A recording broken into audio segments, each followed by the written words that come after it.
Assalamualaikum warahmatullahi wabarakatuh dan selamat sejahtera. Bertemu sekali lagi kita dalam PDPR Bahasa Melayu untuk tingkatan 5. Dan untuk pada hari ini kita akan mempelajari aspek tata bahasa berdasarkan standard pembelajaran 5.1.3. Tema pada hari ini ialah tema 3 iaitu kerjaya meniti jaya, dan tajuk aspek tata bahasa kita pada hari ini ialah kata ganda dan akronim ya, dan standard kandungan kita ialah 5.1 iaitu memahami dan menggunakan bentuk kata yang sesuai dalam pelbagai bidang, sementara standard pembelajaran kita ialah 5.1.3 iaitu mengaplikasi bentuk kata ganda dan akronim dalam pelbagai laras bahasa dengan betul mengikut konteks. Sementara objektif kita yang pertama ialah murid dapat mengenal pasti dan menyenaraikan kata ganda dalam petikan dengan betul. Yang kedua, murid dapat mengenal pasti dan menyenaraikan akronim dalam petikan dengan betul. Dan yang ketiga ialah murid dapat membina ayat daripada kata ganda dan akronim dengan betul. Terlebih dahulu kita akan mengulang kaji semula tentang apa itu kata ganda yang telah pun kamu pelajari pada tahun-tahun yang sudah ya. Kita ingatkan balik apa itu kata ganda. Kata ganda ialah bentuk kata yang dihasilkan melalui proses pengulangan kata dasar sepenuhnya atau sebahagian sahaja atau berdasarkan pengulangan bunyi-bunyi tertentu dalam kata dasar. Berdasarkan takrif kata ganda ini, kita dapat melihat beberapa bentuk kata ganda ataupun beberapa jenis kata ganda. Kata ganda ni pertama iaitu dipanggil sebagai penggandaan penuh ya. Penggandaan penuh maksudnya yang pengulangan kata dasar sepenuhnya. Contoh seperti rumah-rumah, pemuda-pemuda, jualan-jualan, kementerian-kementerian ya. Pemuda-pemuda tu kata dasar penuh. Itu kata terbitan awalan, jualan-jualan ialah kata terbitan akhiran, dan kementerian-kementerian ialah kata dasar yang ada kata terbitannya ialah imbuhan apitan ya. Sementara penggandaan separa itu separuh ataupun sebahagian saja daripada kata dasar. Yang pertama ialah lelaki ya, daripada laki kemudian diseparakan jadi lelaki. Kemudian sesiku, kalau penuhnya siku-siku kalau lelaki tadi laki-laki, separakan jadi lelaki dan sesiku. Kemudian kata ganda yang berimbuhan tertanya dan digandakan separa jadi tertanya, tanya kemudian bersalam, salaman separuh saja bersalaman jadi bersalam, salaman Untuk penggandaan berentak, bagaimana pengulangan bunyi-bunyi tertentu. Yang pertama ialah pengulangan bunyi konsonan Contohnya macam huyung hayang, mana yang diulang adalah huruf-huruf konsonan dalam kata dasar itu iaitu H, Y dan NG Sementara yang kedua ialah pengulangan bunyi-bunyi vokal. Contohnya dalam kata ganda gotong royong, yang diulang ialah vokal O Terusnya ialah penggandaan berentak bebas. Pengulangan bunyi bebas contohnya simpang siur, ulang alik dan juga saudara mara. Ini penggandaannya ada penggandaan pengulangan bunyi konsonan, penggandaan bunyi vokal dan penggandaan berentak bebas.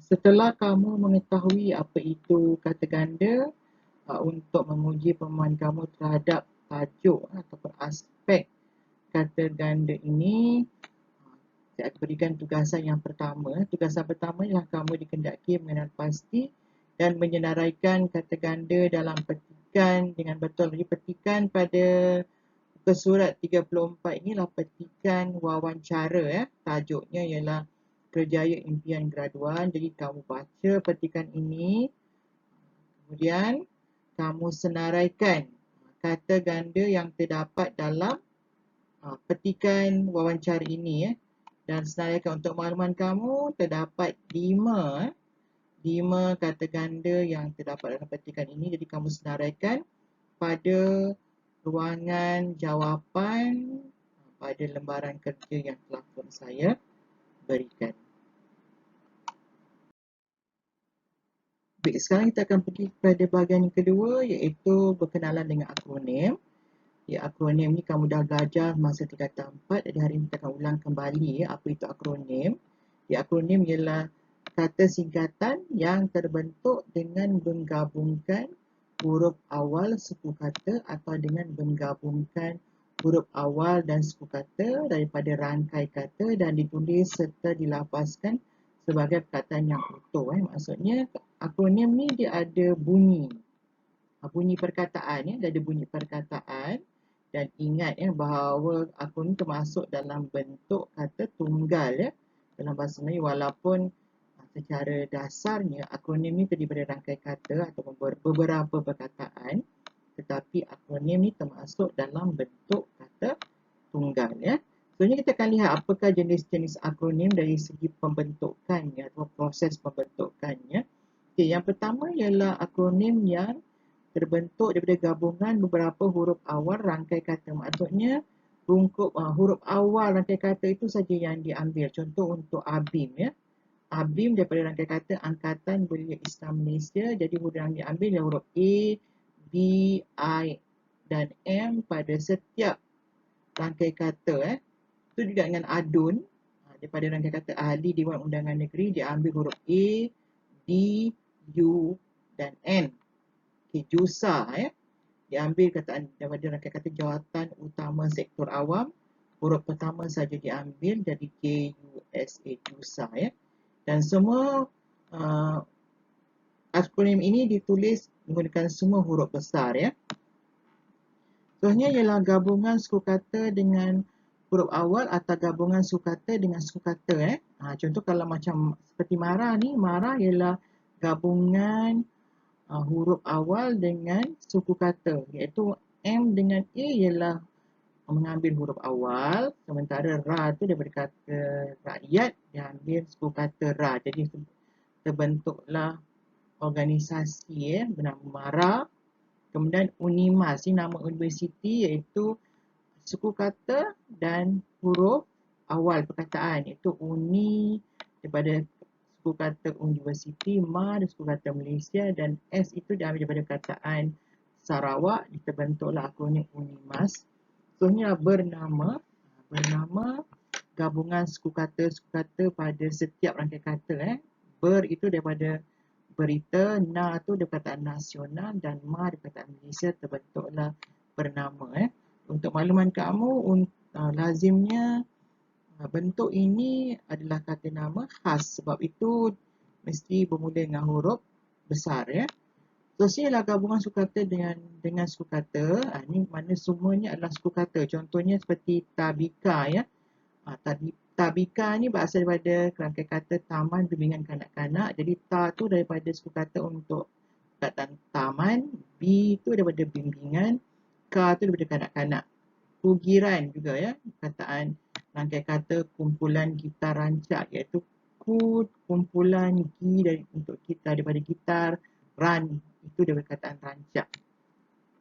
Dan satu lagi ialah suku kata dengan kata dasar penuh. Contohnya seperti jenama ni ialah gabungan suku kata je daripada suku kata jenis, sebenarnya nama tu sepenuhnya perkataan kata dasar nama pada rangkai kata jenis nama ni, jadilah jenama. Contoh lain seperti jentolak jentera tolak. Jentera tolak tu dah ambil semua jentera tolak. Itu contohlah kata akronim yang sama seperti jenama. Untuk makluman kamu, dalam bahasa Melayu, pembentukan akronim tak ada prinsip yang tertentu. Sebab itulah dalam bahasa Melayu, pembentukan akronim ni tidak begitu digalakkan. Berbeza dengan dalam bahasa Indonesia. Dalam bahasa Indonesia terlalu banyak akronim. Jadi kadang-kadang nak ingat dia susah. Sebab itulah akronim tak digalakkan dalam pembentukan dalam bahasa Melayu untuk pembentukan kata ataupun pembentukan istilah. Dan satu lagi timbul kekeliruan ialah singkatan. Singkatan perkataan. Baik, Singkatan ini bukan akronim ya. Ha, ingat, singkatan perkataan bukan akronim. Kenapa? Kerana singkatan perkataan ialah perkataan tertentu yang disingkatkan atau dipendekkan sewaktu menulisnya dan tidak dilafazkan sebagai perkataan yang utuh. Ingat, akronim tadi ditulis dan dilafazkan sebagai perkataan yang utuh. Tapi singkatan, bezanya ialah tidak dilafazkan sebagai perkataan yang utuh. Yang dilafazkan hanyalah huruf-huruf sahaja. Sebab itu singkatan bukan akronim.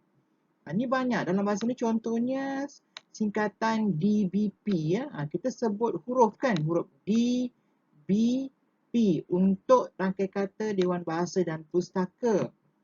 RTM untuk rangkai kata Radio Televisyen Malaysia. Kita sebut huruf PBB untuk rangkai kata Pertubuhan Bangsa-Bangsa Bersatu. SPM untuk nama perpisahan bagi singkatan Sijil Pelajaran Malaysia, ataupun dalam penulisan singkatan untuk SMS, contohnya kita buat DLM untuk dalam, DR untuk gelaran doktor kan, kondo untuk perkataan kondominium. Jadi ini bukan akronim. Kalau sebelum ni kamu pernah dengar ada orang menyatakan bahawa ini ialah akronim, sebenarnya salah. Ini ialah singkatan bukan akronim kerana singkatan-singkatan ini tidak dilafazkan sebagai perkataan yang utuh. Ya. Setelah kamu mendengar penerangan saya tadi tentang akronim dan juga singkatan, untuk latihan seterusnya ialah kali ini dan menggunakan petikan yang sama juga, petikan wawancara pada halaman 34. Saya nak kamu senaraikan akronim dan juga singkatan ya dalam petikan ini. Walaupun singkatan ni tak ada dalam SP kita, tapi ini sebagai makluman untuk kamu bezakan akronim dengan singkatan. Kerana saya lihat dalam petikan ni ada banyak singkatan ya. Tapi akronim tak banyak. Akronim cuma ada 2 sahaja dalam petikan ini. Kamu cari 2 akronim berkenaan, dan untuk petikan ada banyak, ada 4 disenaraikan ya, singkatan yang ada dalam petikan wawancara kerjaya impian graduan. Dibaca kemudian kamu senaraikan. Untuk tugasan, sebenarnya tugasan ketiga, kali tugasan ini ialah saya ambil berdasarkan soalan ala-ala SPM KSSM yang baru ya. Di tugasan ini menggabungkan kedua-dua pengetahuan kamu tentang kata ganda dan juga akronim. Jadi soalannya ataupun tugasan, arahan tugasan ni ialah baca petikan di dengan teliti dan senaraikan 3 kata ganda dan 2 akronim. Kemudian anda dikendaki membina satu ayat sendiri daripada setiap perkataan yang dipilih untuk menunjukkan bahawa anda faham akan maksud dan penggunaannya. Maksud katanya di sini, ayat kamu tu tak bolehlah kamu ambil daripada mana-mana ayat dalam bahan ini ya. Ada 3 bahan ini jangan ambil. Mana gunakan ayat kamu sendiri, bina ayat kamu sendiri ya. Dan sebagai arahan tambahan, anda tidak boleh menambah imbuhan, menukarkan imbuhan atau menggunakan perkataan itu sebagai peribahasa atau nama khas. Itu tak boleh. Maknanya kamu kena gunakan perkataan yang asal yang ada dalam petikan. Dia petikan pertama ni, ni ada pendapat ya. Bahan pertama ni pendapat daripada Lina, anak perempuan Murugan. Kita baca, kemudian kamu senaraikan kata ganda dan akronim yang ada dalam petikan ini kalau ada lah ya. Kemudian bahan yang kedua, ini pendapat daripada Burhan bin Ismail, Kadet Kor Suksis Musti Utara Malaysia. Kita baca, cari yang manakah kata ganda dan akronim yang ada dalam petikan ini, dan ini bahan yang ketiga bahan ketiga. Jadi kamu kena senaraikan daripada ketiga bahan ini, tak kira daripada bahan-bahan mana pun, cari 3 kata ganda dan 2 akronim ya. Setelah kamu jumpa ataupun kenal pasti perkataan-perkataan itu, 3 kata ganda dan akronim, kamu senaraikan ya perkataannya, seperti dalam ruangan, dalam lembaran kerja yang saya berikan. Kemudian Selepas kamu senaraikan, kamu bina ayat menggunakan perkataan yang telah kamu pilih ya. Telah kamu pilih dalam ruangan jawapan yang disediakan. Jadi kamu lengkapkan tugasan ketiga ini. Okay, sekian saja PDPR kita untuk tahun untuk kali ini bagi tajuk kata ganda dan akronim. Jadi saya ucapkan selamat belajar. Kita jumpa lagi dalam PDR yang akan datang. Dan wabillahi taufiq wal hidayah. Wassalamualaikum warahmatullahi wabarakatuh dan salam sejahtera.